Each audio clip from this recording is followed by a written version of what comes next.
ok dafa mel ni dafa waroon dem Gambie ngeen capturé ko si digg bi.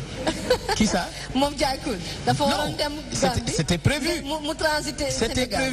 C'était prévu pour Sénégal first. C'était prévu pour le Sénégal. Then after ñu dem Gambia. ok lu tax Sénégal ñoom xam nañ ni sama copain bi may liggéeyee ndool.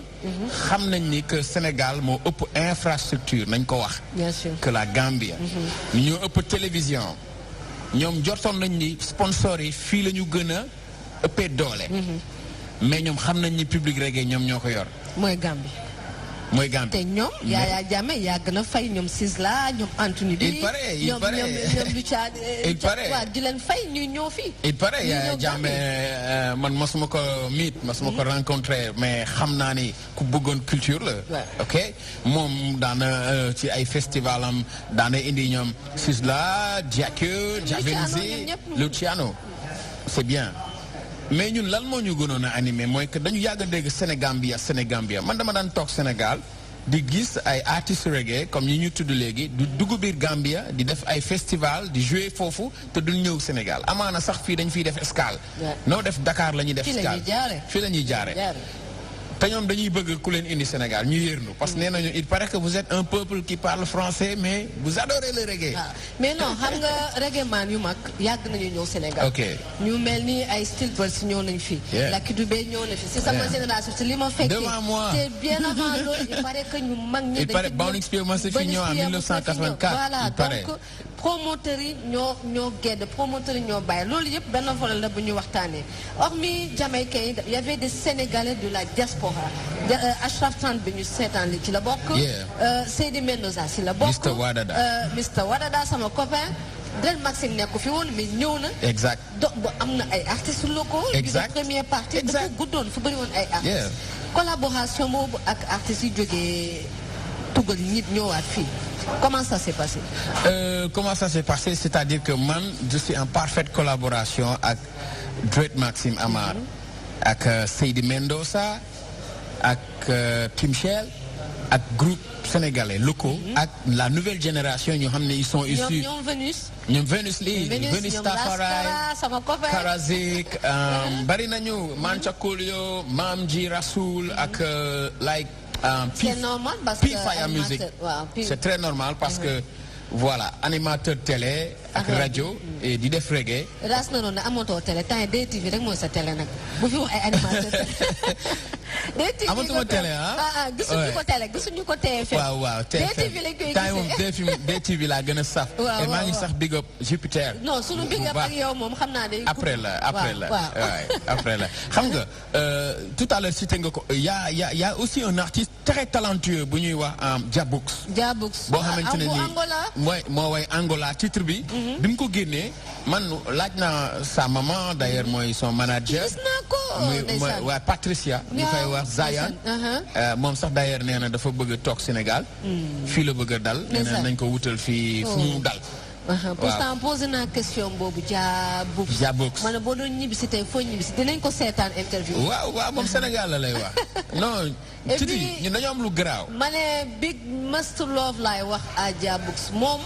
li ma nam ma si Jamaïcain. mu ngi ak moom. kaay ma xamal la non moom. xam naa fi nga bëgg a waxee. gis nga Jamaïcain yi dañoo terrible. il faut ñu waxtaan ci loolu. ñu ngi doon waxu ñoom Seydi Mendoza. dañoo naqaree canaliser nañu seetaan seenu Seydi Mendoza. ak lu mu wax si Dakar Reggae Festival après ñu ñëwaat si plateau. li ngay fu yow nuru ko jëfe ko ta boy yow hey wane ko ba jami xam ni boy yaa ngi mucc li mu mën a doon daje yokk góorgóorlu te boy wane nekk ko di dee te ko góore so bañ a demee wala hey yow li ngay fu yow nuru ko jëfe ko ta boy yow hey wane ko ba jami xam ni boy yaa ngi fo l'Africano ya Seydi Mendo l'Africano Seydi Mendo lo est-ce que pare ngeen ci loolu Seydi Mendo no Americano Seydi Mendo war na gën a mën a forde Sedimento. No Americano. Sedimento. We love ya, people. We love ya. Big up yourself. Namonale Senegal. Namonale Senegal. Give me the mix, mix, jala. Hey yo, lingay buyaw no roko jafeko ta boyaw. Hey wane ko, what? nga jógee ba Sweden ñëw ba fii uniquement pour festival bi. waaw xam nga da ngay gis ni di la remercier aussi yow Amina.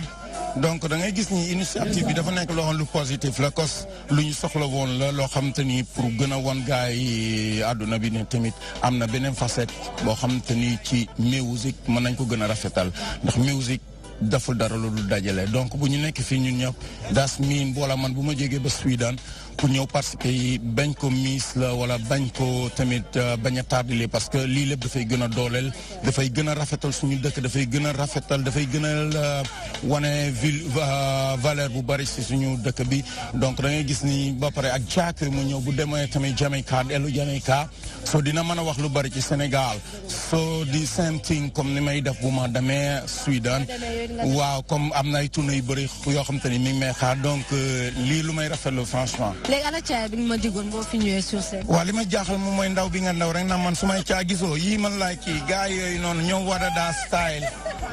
amul yaakaar non caaya bi ngay yéeg xam nga caaya ngay yéegee sur scène gars yi loolu la ñu xamul. waaw xam nga da ngay gis ni Seydi Mandoza moom mooy Wadada style bi may wax xam nga Seydi Mandoza moom képp ku ko xam wala yàgg nga ko dégg da ngay gis ni man dama nekk ni ko xam damay bëgg def loo xam te ni c'est man lay nekk quoi c'est Seydi Mandoza. Mr Wadada moom day faaye seen moom. waaw Wadada style dafa faaye Wadada style waaw parce que moom bëgg Sénégal moom dafa ma wax tamit titi Sénégal Suède soriwul bu fi dara xewee woo ma 4 heures de temps xam nga 5 heures de temps ma yegg jouer ñibbi. exact comme bëgg na dëkkam. bëgg na di jouer dëkkam bi da nga ne kenn jàppalewul. exact est-ce que bind nga dossier yi à temps est-ce que bind nga ministère de la culture à temps parce que loolu mooy wax ji est-ce que dem nga ba ci ñoom bind dossier yi topp ci pour ñu jàppale la. lan ngay woowee à temps. à temps c'est-à-dire 2 mois ou 3 mois. parce que événement bu toll noonu. c'est 6 mois sax ou 1 an. exactement c'est 6 mois ou 8 mois avant. là je suis d'accord. mais bind naa ko à temps. ok parce que déposé nañ ko ci moment bi ñu ko waree déposé. comprendre naa leen. parce que la demande elle est forte. mais li fi ne d'ailleurs dañu war a voter assemblée nationale budget ñu yokk budget ministère de la culture. parce que je sais pas c'est combien c'est 500 millions. je sais pas. 2 milliards je sais pas. Ouais. xam naa ni gars yi dañ ma sànni xeet dañ ne affaire culturelle bu xamul. non xamuñu parce que Sénégal moom mooy loolu. parce que reggae kenn musu ko subventionné. exactement léegi déjà man j'ai un problème est-ce que le reggae fait partie de la musique urbaine ñeneen ñi ne oui ñeneen ñi ne déedéet. ñan ñoo ne déedéet lu tax ñu ne déedéet. xaw ma je vais vous dire dama lay wax benn affaire. c'est le reggae qui a engendré par exemple le rap. loolu beneen discussion la loolu beneen discussion la. dinañ def benn tour de table ak grand yëpp ñu toog waxtaan si. est-ce que reggae bokk na culture urbaine mais ou si pas. attends si c'est parce pas que le cas subvention bi ñuy joxe. pour culture urbaine. mais reggae non bi man am na ku ma ne. waaye kan la moo la wax loolu. waaw loolu yëpp jaru ko am na ku ma ne reggae subvention am na mais pas si biir culture urbaine. lu tax dugaluñu ko culture urbaine reggae lan la kon culture lan la. ñoom après dinañu wax. reggae culture lan la. musique à part la comme ni Safa nekkee musique à part. non mais attendez le reggae vient d'où. non je vais inviter la personne. parce que ku ñu xam la ku jàng la ku ñu naw la ci biir culture bi dina fi ñëw ak ñeneen ñu ñëpp ñu toog ñu. ma wax la. yàlla rek moo dul juum. nit mën na wax dara mu juum. waaye léegi xam culture urbaine indi ñu fi. xam la dañ fi indi mooy. nga expliquer lan nga jànkonteel qu'est-ce qui s'est passé. ba ministère jàppale wu la kañ jërëjëf. lettre bi déposé nañ ko à temps am na loo xamante ne sax bu ma ko waxoon fii. non lu fa xew loo xamante ne nit ñëw na ba ci man laaj man dama dossier bi bon ndax bëgg nga mu àgg ci kaw expliquer affaire de sénégalais. war see lekk am lekk bànn quoi. waaw. ayca parce que tamit gis nga bu ñu waxul. c'est vrai que du lépp la ñuy wax. xam nga parce que coow mais loo xamante man nekkuma fii. pour ñu def Dakar Reggae après ñuy indi ay problème ci sama réew. mais gars yi dañ la sikkal. Sénégal daf la sikkal benn y a eu du retard am na ñu 7 heures du matin lañ fi jógee sono biñ koy teg 20 heures jot na ce qui n'est pas normal. man li ma mooy gan yi ñëw wala balance la veille defuñu ko. xam nga organisation boo gis. surtout bu dee benn di nga ci jàng surtout bu dee benn. Première fois. Je suis désolée, mais c'est pas la première fois nga organisé. Mais c'est pas la première fois ma organisé, mais c'est la première fois ma organisé dimension internationale. Mais c'est bien. tax na ma xam léegi fan laay jaar ak suma équipe tax na ma xam léegi naka laay songe ministère de la culture naka laay songe ministère du tourisme bàyyiwuma leen ci lañ bokk naka laay songe ministère de la jeunesse naka laay songe yeneen ministères yi. Donc partie remise la. Parce que première édition la yàlla nañu fi yàlla bàyyi. ñu def ko ci deuxième édition bi. D'ailleurs sax dinañ ci waxtaan ci date bi dañ koy changer parce que décembre dafa metti ak yooyu man déposé naa lettre bi à temps. Mais amul suite man woo naa le directeur des arts. Koundoul woo naa ko waxtaan naa ak moom tuuti dëgg la que ñoom mënuñu subventionner ñëpp man comprendre naa loolu. mënuñu subventionner ñëpp li ñuy jot ci demande bari na macha allah li leen jox ci budget néew na mais que subventionner mbalax rap again mbalax subventionner guloo rek benn yoon ci année bi te mu nekk festival international laal tourisme destination Sénégal parce que am na ay tubaab yu jënd ay ticket billet d'avion man xam naa si dara dañ ma contacter via suma page parce que jàkkul tamit du ko ndaw international la di fi amoon keroog. te sax Jacques boo ko jëlee moom day liggéey ndaxte ci Instagram am ak Twitter am ak page Facebook am ak YouTube am da ciy communiquer moment boobu il communiquait sur le Sénégal am na sax ay nit yu ma def na ay vidéo sax def ko ci biir YouTube bi yu bëri di wane ñun lu ñu dundee du dugg ci boutique yi am na sax ñuy naan bon loolu yëpp jarul wax mais moom lu mu si jublu woon mooy wane Sénégal gis nga moom day communiquer avant pendant et après te dafa dugg si wut bi mais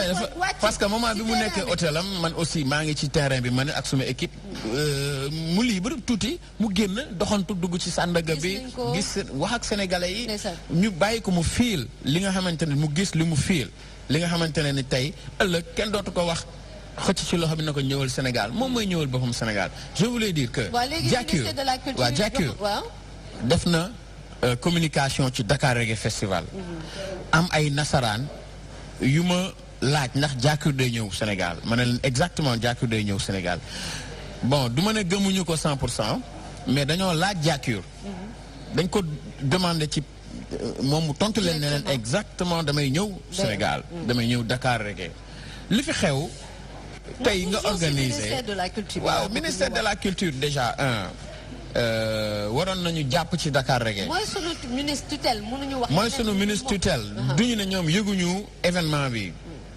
du ma wax ne ñoom yëguñu ko yëg nañ ko parce que événement bi promote nañ ko 6 mois ci social media bi ñoom xam naa ne xarañ nañu am nañ nit ñu fiy teg ñuy xool calendrier culturel bu Sénégal lan ak lan moo fiy xew place du souvenir aussi ñoom ci seen page promote nañ ko donc te xam nañu ne am na lu fiy xew Jacques promote na ko donc non mais communication bi des na au niveau national communication budget la Titi waaw d'accord kay ma même ma ñëw communication ñu seetaan leen maxi ba pare ñu wax ju tey du bëri de léego danga bëgg a wax tey man du ma wax lu bëri yow yaa may seetaan leen maxi est-ce que c'est bon tout le monde until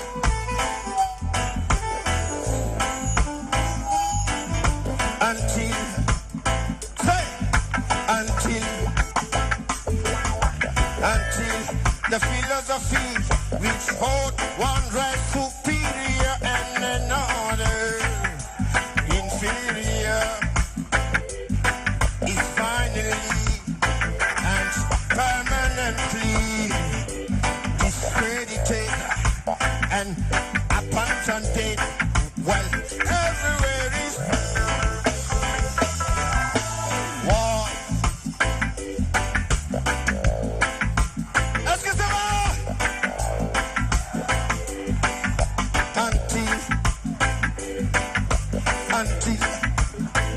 Until the color of the man's skin is that no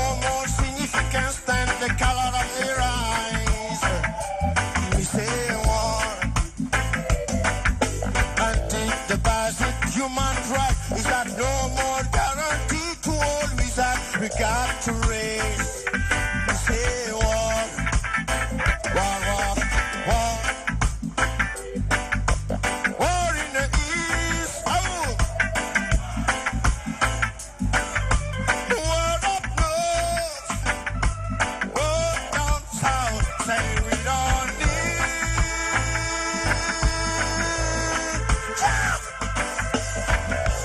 No more trouble.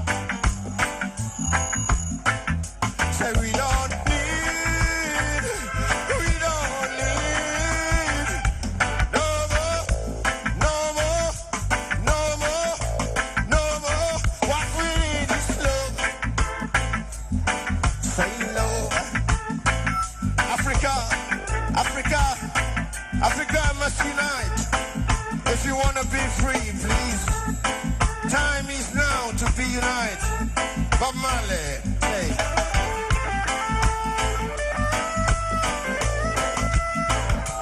Until that day.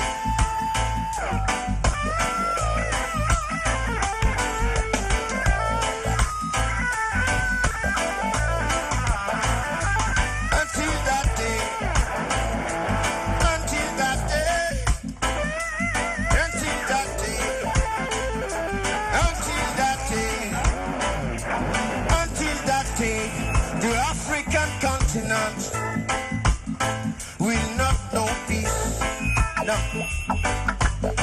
We Africans, we fight. We find it necessary. We know we shall win. Cause we are confident in the victory. Good over. Good over. Good over. Good over evil. Good over evil.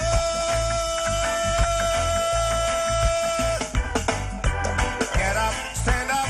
Everyone say. Stand up for you. Get up, stand up. Jump. Don't give it up. Say, get up, stand up. Get up, stand up, y'all. Stand up for you. Don't give up. Say, preacher man, don't tell me heaven is under you. I know you doctor, what life is to. If you know what life is worth, you should know what God has done. So now you see the light. Come on, stand up for your right. Say, get up, stand up. Come on, get up.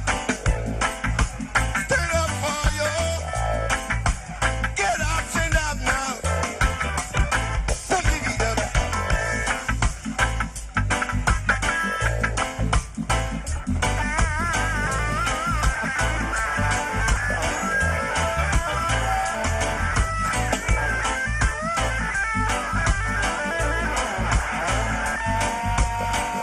Est-ce que ça va?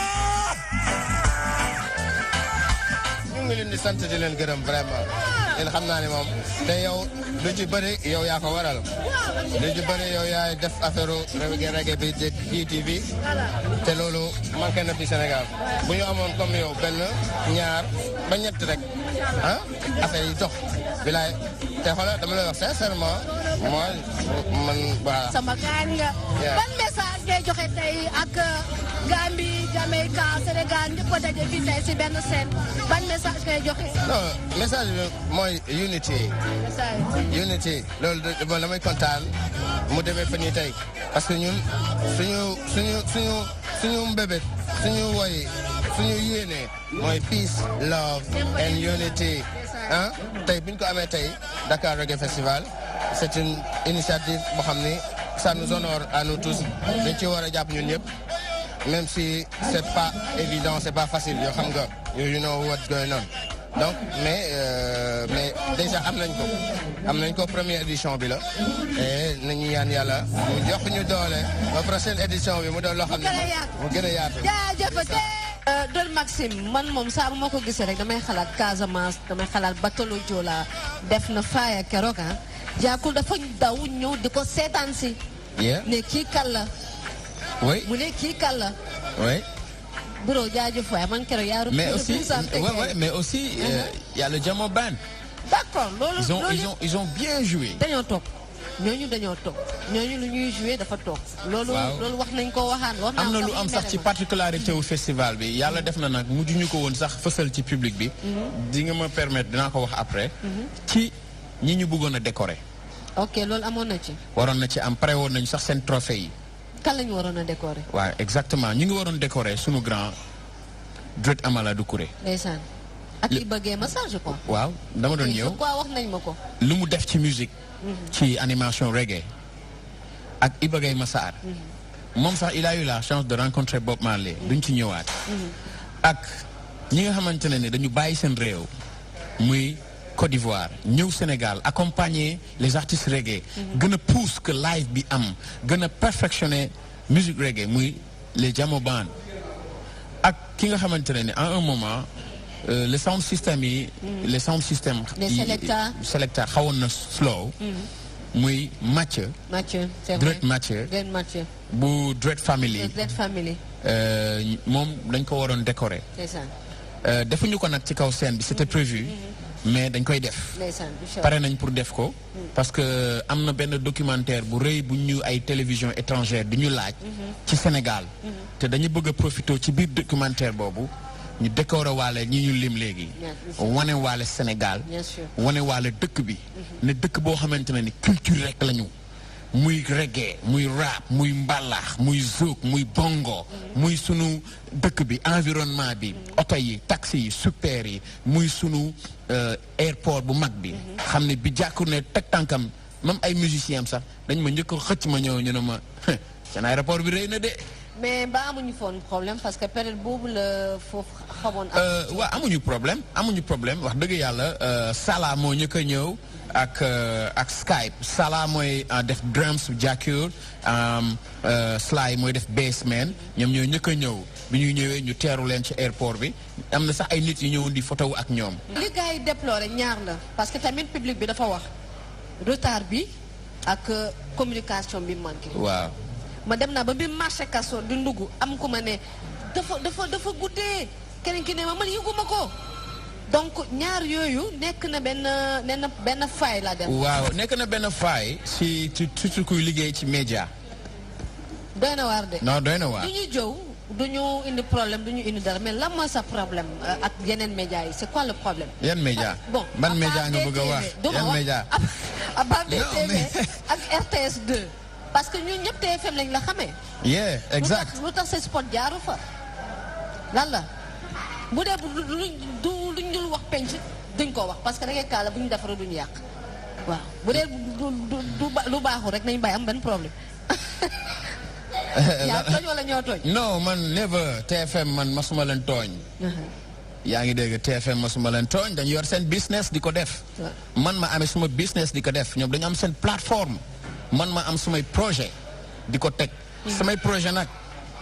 wax dëgg yàlla baax na ci seen plateforme parce que maa ngi ci radio RFM d'accord bëggoon naa sax Youssou Ndour mu ñëw parce que bind naa lettre ma yóbbu fa. ci secrétaire am ay nit ñu baax lañu ñu fa nekk ñu fay liggéey ci secrétariat bi suma grand Charles Faye ku bëgg régal la Gaston Modera bi mu ko envoyé le projet il m'a dit vraiment c'est énorme xaw ma am na leneen lu mu bind mu wax ma. ma ne ko dama bëgg Youssou Ndour mu ñëw parce que Youssou Ndour Jacure bëgg na gis Youssou Ndour. yaa ngi dégg groupe Futurs Médias la nekk et dafa liggéey bu rafet. parce que loolu rek moo ñu jaaxal yaa ngi groupe Futurs Médias comme tu l'as bien dit mais on n'a pas vu de promotion ni à la TFM ni à la RFM man tey su ma xewle jaarul DTV dinañ ma laaj ne ma Titi qu'est-ce qui s'est passé et nous tout le monde sait que Youssou Ndour c'est ku dem ba def album reggae. ku dem Bouba Ndour xam nañu dafa bëgg reggae. Charles Faye comme tu viens de le dire. mais Gaston Madara mooy sunu papa si reggae bi. di ko bëgg bu baax donc qu'est-ce qui s'est passé. Youssou Ndour man dama bëgg a meet Youssou Ndour dama bëgg a rencontrer Youssou Ndour. nee naa la maa koy njëkk am interview gëmoon. mën na am Dakar Kingston maa koy def. yow yaa njëkk a def Dakar Kingston. incha allah. boo koy def ñu defandoo ko. incha allah lu tax amul promotion nationale ba pare. lan si Dakar Kingston bon loolu après ñoom dinañ la ko expliquer. bàyyil ba nga am Youssou Ndour bàyyil ba nga am Youssou Ndour. Youssou Ndour bu ñëwoon fii. day xar Jaaku dina xam ni. ñun am nañu ay artistes yu mag. dañu moromam. léegi xam nga rek pour aller vite encore est-ce que duñu seetaan Jabooks. oui on va regarder Jabooks ak lu mu wax. xam nga lan moo gën a neex ci mais jàngalaat bi daf ko kët. lan bi. jàngalaat bi Angola bi. daf ko kët. Jabooks dafa waroon a jouer au max 700 sons. mais def na ko. non 300 sons la def. non ëpp na ko copain. nga maaxala jour boobu. maa ngi woon ci yeneen high level. dañ ko seetaan ñu xool lu mu def ci scène bi ak lu mu wax ci Dakar Reggae Festival. As I would say, are you feeling irate? Yeah. Oh.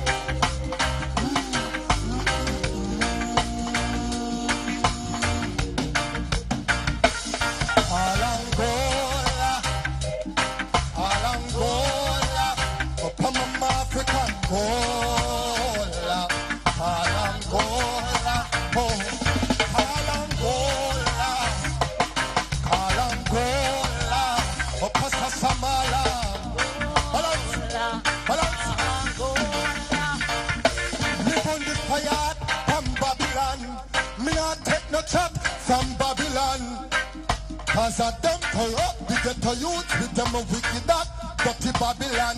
When me walk, me trample down Babylon, talk and rock down Babylon. Who know always they are with your clans and plans, want come trap bingy man. Think you can come take Mama Africa from we again. No, no can come take Mama Africa. Left him. No, no can come take Mama Africa from we again. No, no can come take Mama Africa from we again. True religion, your bambang aleba. Good night. Jabooks, assalamu alaikum. Well, Nangen Def, Senegal people, you know what I mean? We they are going all the vibes and we don't know, say, we're going to just do what we have to do, you know what I mean? Show there, we're going to do what we have to do. You see what I say? In real life, Africa with it, don't in real life. Waaw, salaamaaleykum waa Sénégal kii DJ Elzolo waa Jabooks nee na mu ngi leen di big up yéen ñëpp nee na bon tey dafa ñëw am mbégte fii si Sénégal donc li ko tax a ñëw mooy mu ñëw wane boppam aussi fii si Sénégal. moom Angola moo ko lancé mu bokkoon si benn concours génn ci après concours boobu ba mu woowee Angola ban image la am par rapport ak Afrique. Well, I feel great in Rastafari because that song take I all over the world, so I have to feel great. And now, I grace the motherland. I really want to go to Angola in a real life, for real. You know what I mean? So I hope I reach there in real life. waaw Tidi nee na bon Angola boo gisee mu woy ko mooy dafa bëgg sentir boppam ne mu ngi fii Afrique nee na Angola boo gisee muy wax du leen seetaan yi ñëw jël suñu motherland nee na lii dafay représenter unité africaine ba pare mu ngi aussi ñaan yàlla que lépp lu muy def rek mu boole si africain yi. est-ce que xalaatam bokk na si ñibbi si Afrique. Well, yes, I was thinking about living like right now. You know what I mean? I wasn't thinking about going back to Jamaica. You see what I say? So one day, definitely I go come live Africa, Rastafari. waaw nee na bon vraiment loolu souhaitam la quoi nee na moom dafa bëgg a ñibbi si fii Sénégal Afrique parce que fii lay sentir ne moom fii këram la quoi waaw ñu ngi leen di big up Titi. message bam par rapport ak festival rek Dakar Reggae Festival ak naka la gisee Sénégal quoi man. Well, I see it you know, because from the people them love music, they are to sing music for the them. Seeing so, I feel for the gathering because it's a good gathering, as I say already. You know what I mean? So I feel good for it. You know, nee na moom kontaan na quoi gis na aussi ni gars yi jàppee si reggae musique bi nee na lii da koy gën a jox courage comme ça moom day bëgg sentir que ne vraiment ñun Sénégalais aussi ñu ngi promouvoir le reggae musique quoi. lan mooy message am si reggae bu muy def ban lan lay prôné pour nit ñi mun see jàpp. Well, first and foremost, roots and culture. Seeing and more and tell my people them. Like my black people them away from Africa say watch out Africa you feel love Africa you feel come build and just love life in a real life. waaw nee na message am bu muy envoyé mooy tout le temps que tous les Africains ak ñi nga xam ne sax nekkuñu Afrique nañ xam ne Africa mooy suñu fii mooy suñu fierté quoi fii moom lañ xam te moom gis na ne kontaan na quoi gis na gathering bi mooy unité bi africain yi def ñun Sénégalais yëpp ak yeneen xeet yi bëgg reggae musique quoi.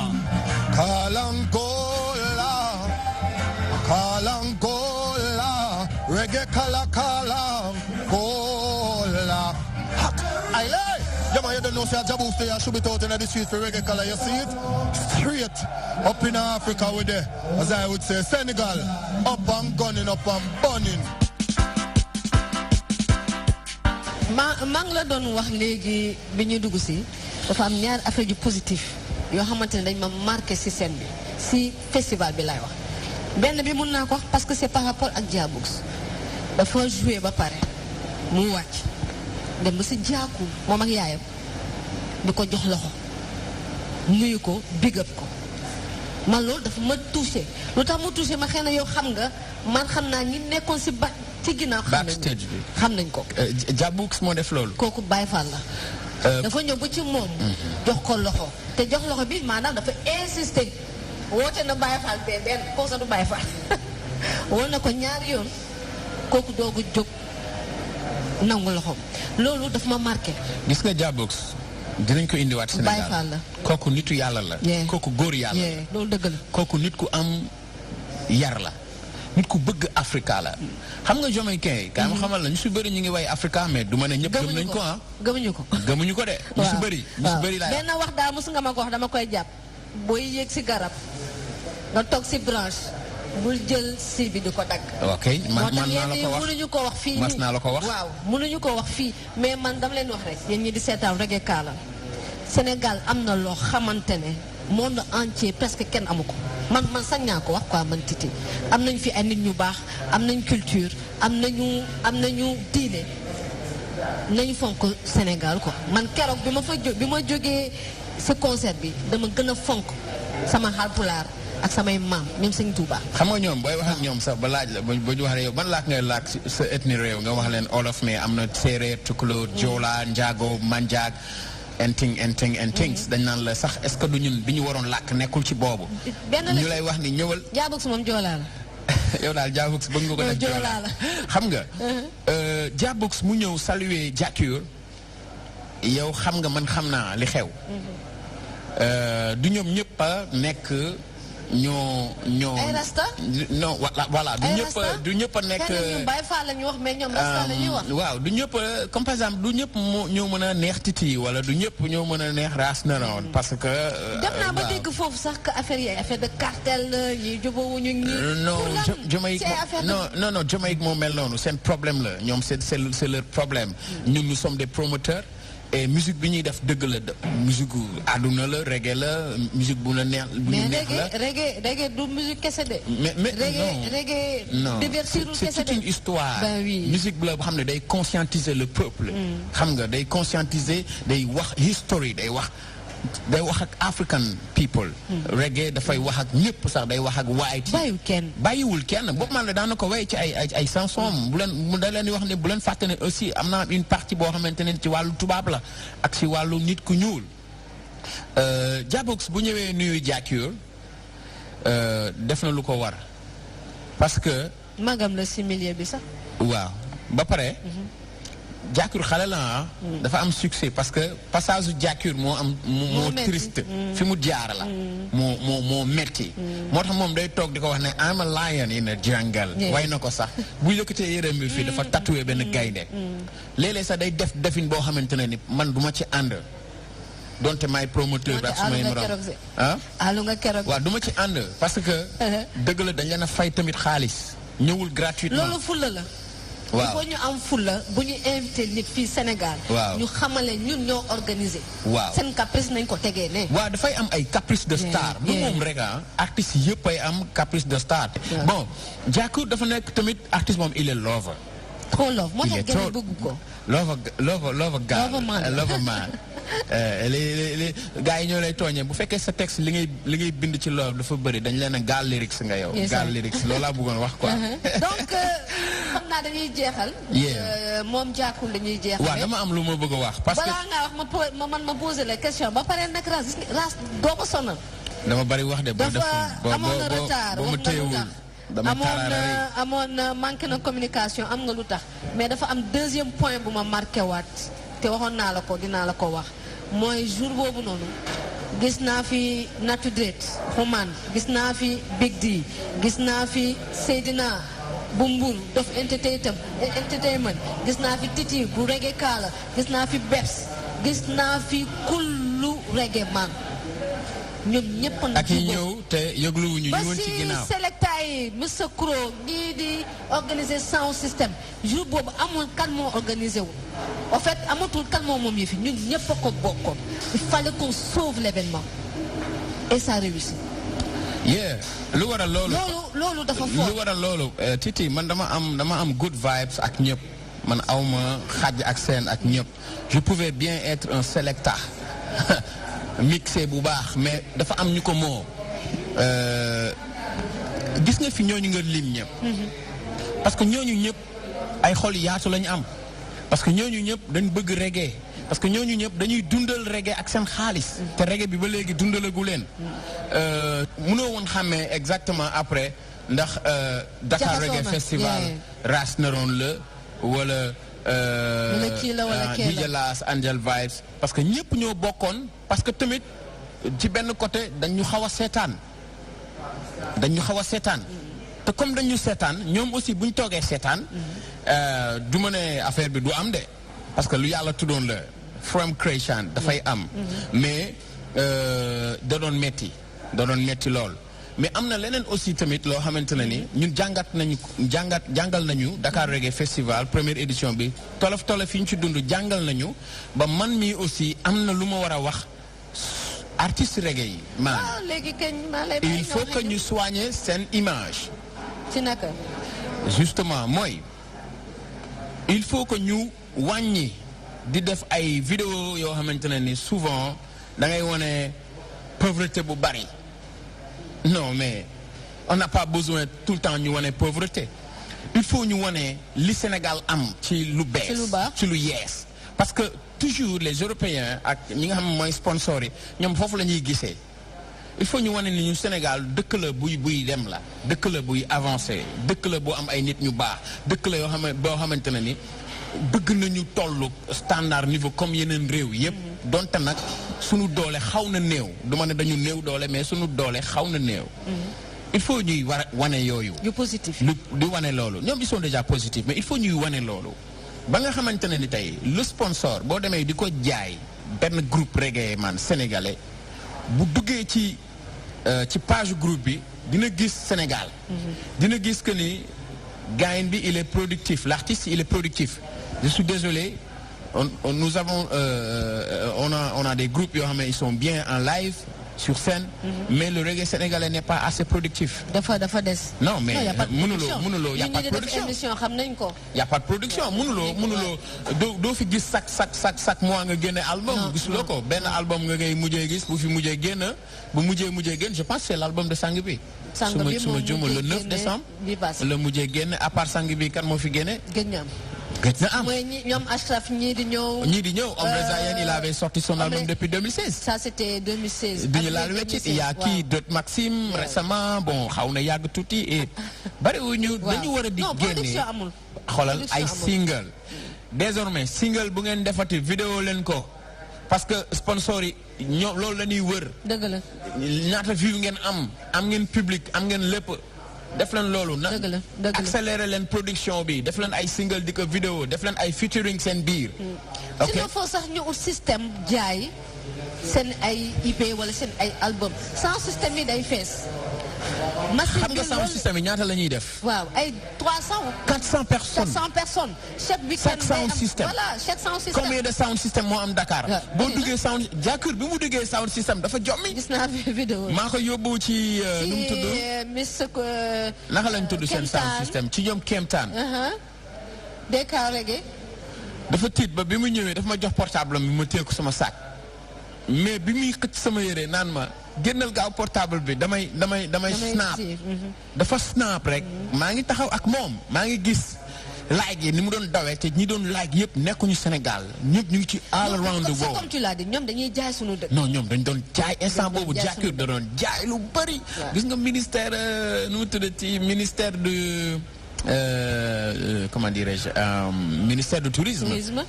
non na ma jege bi pa wala ma dem jege ko gaaw. moom dafa bëgg a jaay Sénégal ci anam bu rafet. loolu yëpp d'accord nañu waxtaan bi neexoon na. neex na trop nga li nga war a wax yëpp. waaw dafa am lu ma bëgg a wax nga dagg ma te loolu naa ko wax. vas-y. dafa am prisonniers dañuy déglu grave reggae Sénégal. bi may def émission Sud Diakur di ko waajal prisonniers yu bari dañ ma déglu yàlla dañuy bàyyi ba seen heure de pause ñu dem ñu woo ma téléphone. je sais pas damay wax rek pour mu rafet xaw ma nag bu bëgguma ku leen créer ci dara xaw ma fu ñuy jëlee téléphone bi. Sénégal moom mi ngi noonu. mais dañ may woo am ñu ne ma ñun ragaluñu nga tudd suñu tur parce que xam nañ buñ génnee ci jeel bi dootuñ fa delluwaat xam nañ li ñu subir mais gis nañ ni Diakur lu mu dund si jeel ak bu mu génnee ni mu nekkee artiste ci àdduna lu mu bëgg am ndaxay am donc ñun léegi mën nañ am lu ne. ñu defar ay sac ak ay yére. ñu may ko Diakur. ñu am fu ñu ko teg ñu woo ma téléphone. ne ma Ras Neron dañu bëgg bu Diakur ñëwee fexeel tout mu ñëw ci prison bi duma wax nag turu prison bi. mais xam naa quoi ñoom xam nañu. bu ñëwee yére yaa ngi foofu. bi ma ko waxee Diakur gis naa affaire bi xaw na ko laal. parce que bi ma ko jëlee aéroport bu ñuy jaaree ci town ba ñëw booru Rëbës. waxuma ko fii Rëbës la. dafa xool infrastructure bi rek. ndeysaan mu rek ma gis mu ci biir oto bi. moom dafa nekk tëll rek ñu tëj ko. waaw dafa nekk tëll rek ñu tëj ko xam nga. 15 ans. mu ne ma mu xool ma ne ko mu ne ma what's this ma ne ko it's a jail. mu ne ma yee. daal di sëgg ma xam ne affaire bi laal na ko bi ma ko waxee loolu mais malheureusement manque de temps.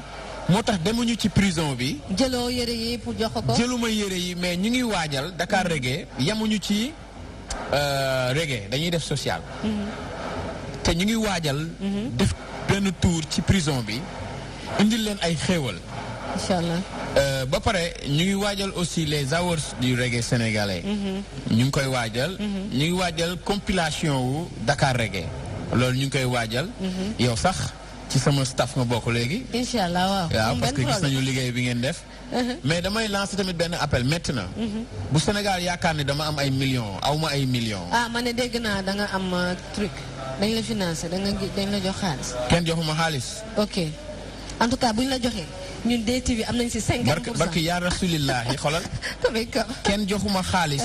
fii ci Sénégal ne ma defal suñ ma joxee xaalis dama koy def. dama koy wax Sénégal yëpp di ma dégg.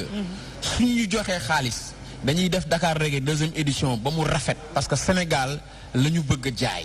nañu Macky Sall jox xaalis la ñu ministère de la culture jox xaalis su ma ne jox xaalis mooy nañu subventionné. nañu jàppale te xaalis bi buy ñëw am na fu voie légale bu muy jaar am na ñu ko war a yor am nañu dépense yi ñu ci war a def am na aussi luñ ci dinañu wane fan lañ ko dugal et vraiment. metti na parce que bi festival bi jeexee li ma dund ci ay bor yi loo xamante ne ni man maa ko war a fay. non j'imagine. am na leneen lu xew mënuma ko wax télé. dëgg la. man maa ko war a fay fan laa koy jëlee mais yàlla la. émission bi jeex na. damay bàyyi gars yi am tuuti si Diakur bi yooyu. waaw émission bi jeex na maa ngi leen di remercier di la wax bon vent. merci di la beaucoup encourager. merci ñoo ngi si sa ginnaaw. waaw xam nañu li fi xew keroog wax ji bëri na mais jàmbaar nga. oui bon du courage quoi. merci Titi waaw du courage. maa ngi leen di remercier. ñuy dund ak yow ayanaay rek. di remercier sama famille. di remercier suma soxna suma jabar. di remercier sumay mbokk. ñi ma jàppale ak sama équipe. mënuma pare te du ma gërëm suma staff. Makanje ci staff bi la bokk. Papis Beps. Seydina amul yaa xalaate. Fadilou Ba. Eva Rasoul. ñoom Mo. ñoom ñëpp. maa ngi leen di remercier. Issa Laye ak Titi man ma remercier sa mbokk. Titi non pare gu ma ci yow laa doon terminé. yow nee nga boo amee doom mën nga ko tuddee. bu góor nice. di remercier ñëpp. di wax ni. rendez-vous yàggatul dara. ñu def ay bagages yu bees. incha allah rabbi man léegi nag laay wax bonne année xam nga man moom damay renverser lépp. début bi kii bonne année man léegi laay wax bonne année te 2018 dina gën 2017 li ma leen di dénk ñaar la rek ayanaay bi la ba pare beneen bi mooy xol yu set te sell xel yu set te sell ñu bàyyi leen ngeen seetaan Diakur. only love is the solution. juumul foofu. waaw. di leen wax c'est bientôt.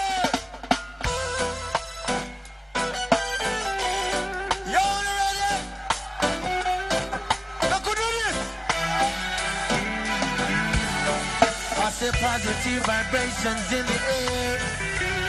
Let me hear you. Oh, if you feel me, brother. Oh, if you feel it. Up. I say 1, 2. Rasta is passing through. Hey, I keep it cool. Real reggae music, how always say. 1, 2, Rasta is passing through. Hey, I keep it cool. Real reggae music. I have a duty just to create good music. So you can reach some world across the 7 seas. Where we say healing, no one can fight this feeling, yeah. Now the world should know, yes the world should know. I say 1, 2, Rasta is passing through. I know you keep it cool. We reggae music. I say 1, 2.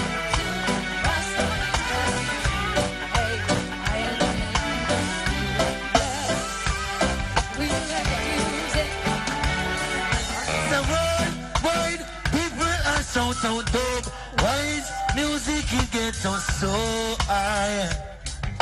Sweet reggae music, yeah. Let me hear the drum.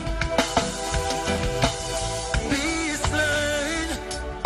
Oh yeah, yeah. Senegal, let me hear you say. That's how it's written, yeah. Cause I love how you do it, yeah.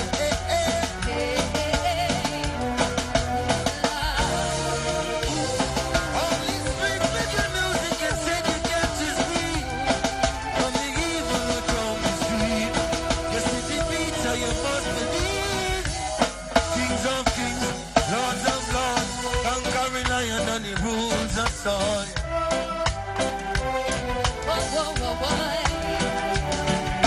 Say 1, 2, Rasta is passing through. Hey, I keep it cool. We reggae music. I say 1, 2, Rasta is passing through. Hey, I keep it cool. We reggae music.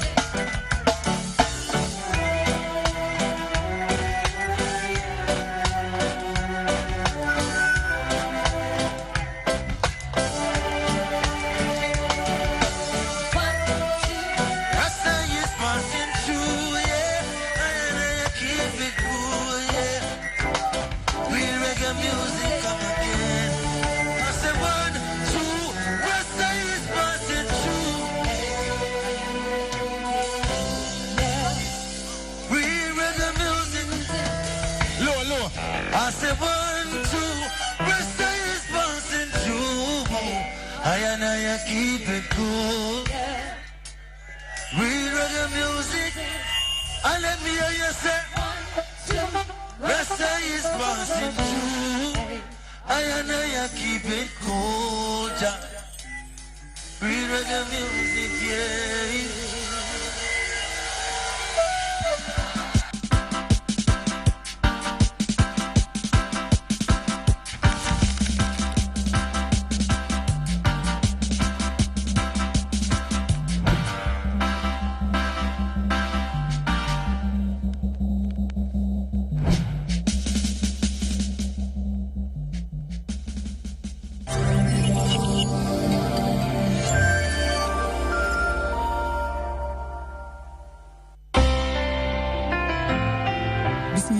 الرحمن الرحيم لا إله إلا الله لا إله إلا أنت الله أكبر الحمد لله.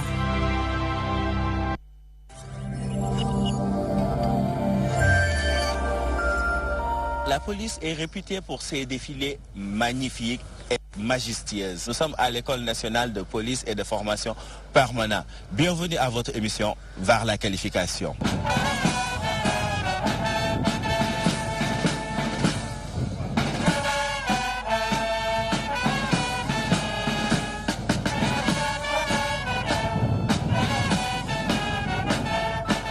Donc effectivement, la police est encore hiérarchisée. Hiérarchisée, c'est-à-dire que les personnels qui appartiennent à la police sont classés dans différents corps. c'est ce que stipule l'article 2 de la même loi. Donc il dit que les personnels de police sont répartis en 4 corps hiérarchisés.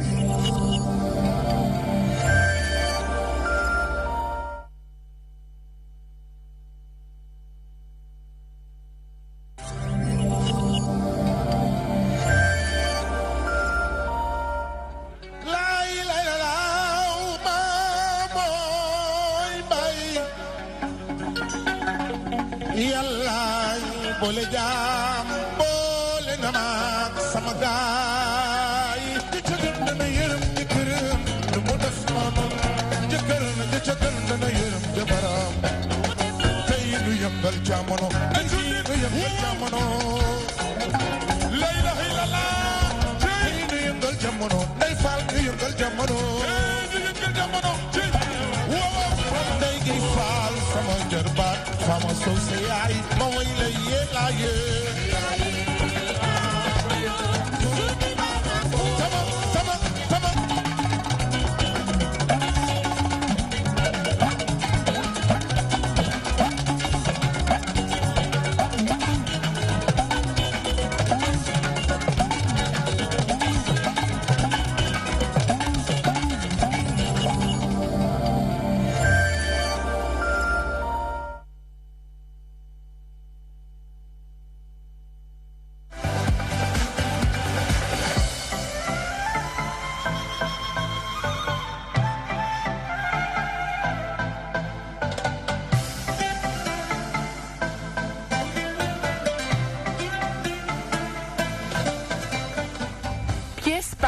Dans les locaux, les députés de la Commission Culture et Communication ont tenu à s'enquérir de l'état d'avancement de la mise en œuvre de la TNT au Sénégal. Une visite très satisfaisante selon ces parlementaires. La TNT est une fierté nationale. Évidemment, nous sommes ravis de constater que ce sont des Sénégalaises et des Sénégalais qui font ce travail. Il n'y a pas d'expatriés, des jeunes Sénégalais et je pense que c'est un grand plaisir de le voir et c'est rassurant aussi. On dit qu'on n'est pas rentré dans l'histoire, hein, mais enfin tout cela, je crois que ce n'est pas vrai, on le démontre tous les jours. Et c'était vraiment le premier constat qu'on a fait. Ensuite, c'est un projet qui est difficile et qui n'est pas simple. Il faudrait que tous les Sénégalais puissent partout, sur le territoire national, avoir le même signal et gratuitement pour les télévisions sénégalaises. Au nom du président Babacar Touré, qui avait en charge cette mission-là, avec le comptant.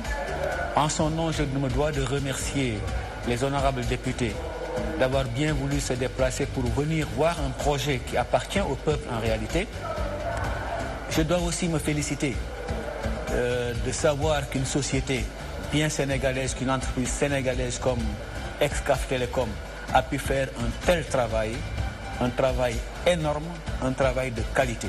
Cette technologie, une fois mise en œuvre, va permettre l'ensemble des citoyens sénégalais, là où ils sont, que ce soit de Dakar jusqu'à Fongolandi, de recevoir l'ensemble des chaînes de télévision nationale avec la même qualité d'image et la même qualité de son.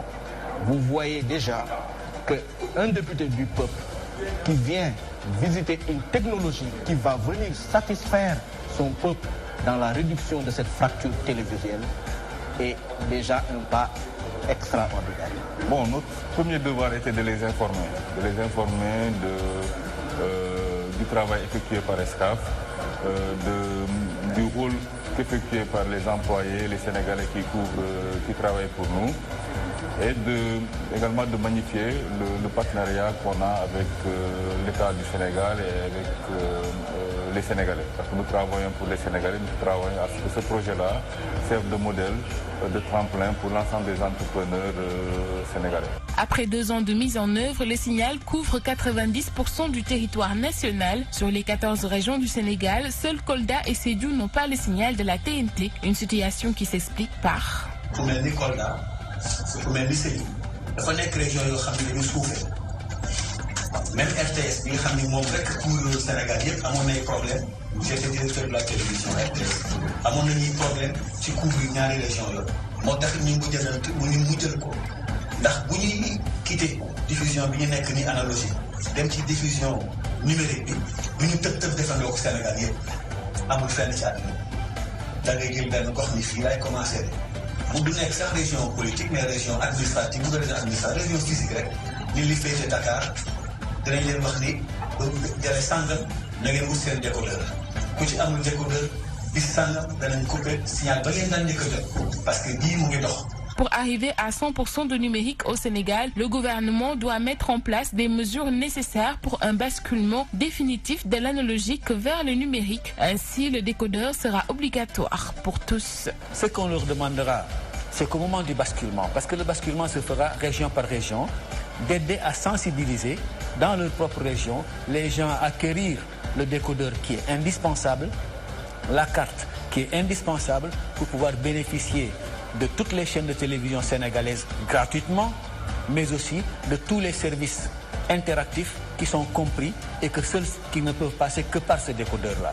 Nous leur demanderons, à temps utile, de nous aider à sensibiliser leur région quand ce sera autour de leur région de basculer. Il va falloir que le gouvernement qui est en train de mettre en place les outils avec la société de gestion puisse vérifier que tout cela s'est bien fait pour passer au basculement. Ça, c'est le travail de l'État. Mais ce qu'on nous a montré, en dehors donc, de quelques régions, Sédhiou et Kolda, il faut le dire, et peut-être Kédougou, sur le plan géographique, évidemment, pose quelques difficultés techniques, mais ne sont pas insurmontables. Je pense que cela va être fait, et dès lors que tous les problèmes financiers également qu'il y a derrière, il faut le dire, c'est pas facile pour un groupe.